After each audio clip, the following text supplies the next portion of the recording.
Welcome to ICEF Monitor's weekly news roundup, keeping you up to date with all the latest trends and developments in our sector. I'm Lucinda Bowden, and here are this week's top stories.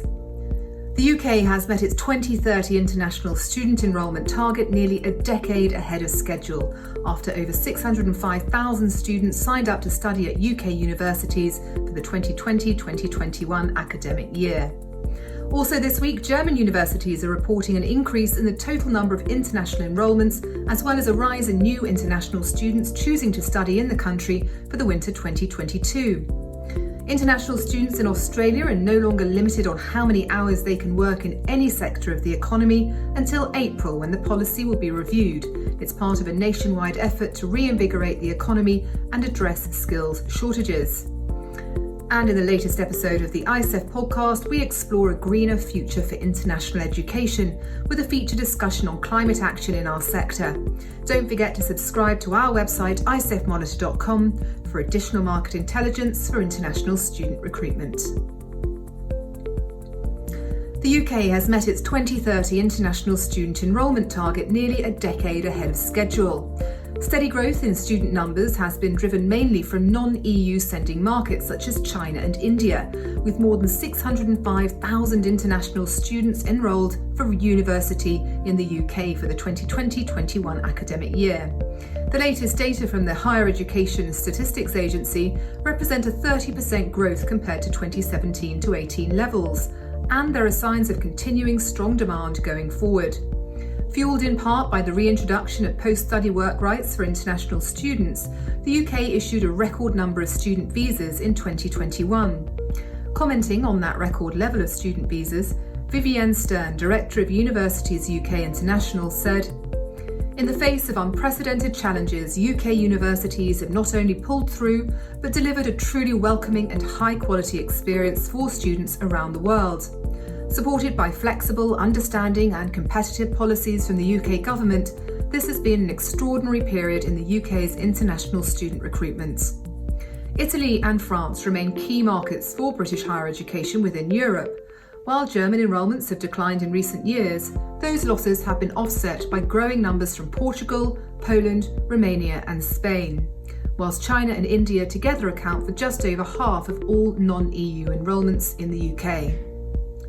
Also this week, German universities are also reporting a rise in international student enrolments. The German Academic Exchange Service reports that at least 330,000 international students are currently enrolled at German universities and colleges, and up to 80,000 new international students came to Germany for their first semester this winter. This is significantly more growth than was expected before the beginning of the current academic year. The notable rise in first semester international students is especially due to students returning to exchange programs and non-degree programs, areas that had taken a serious hit in the worst phases of the pandemic and travel restrictions. International students in Australia will have no caps on how many hours they can work in any sector of the economy until April, when the policy will then be reviewed. Australia announced earlier this month that international students employed in some sectors would be permitted to work more than 40 hours per fortnight, given skills shortages and a need to reinvigorate the national economy. In a further announcement on the 19th of January, the government has taken those measures a step further and is temporarily removing the cap on working hours for all student visa holders, including secondary students working in any sector, effective immediately. In addition, the government is providing a significant financial incentive for international students, as well as those holding working holiday visas, to come to Australia now that borders are open.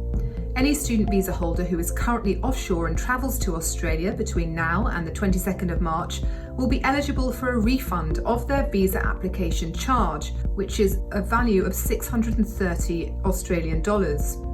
Similarly, anyone currently offshore with a working holidaymaker visa who travels to Australia between now until the 22nd of March will be eligible for a refund of their VAT of $495 Australian dollars. The initiatives are considered temporary, and the extended working hours rule will be reviewed in April this year.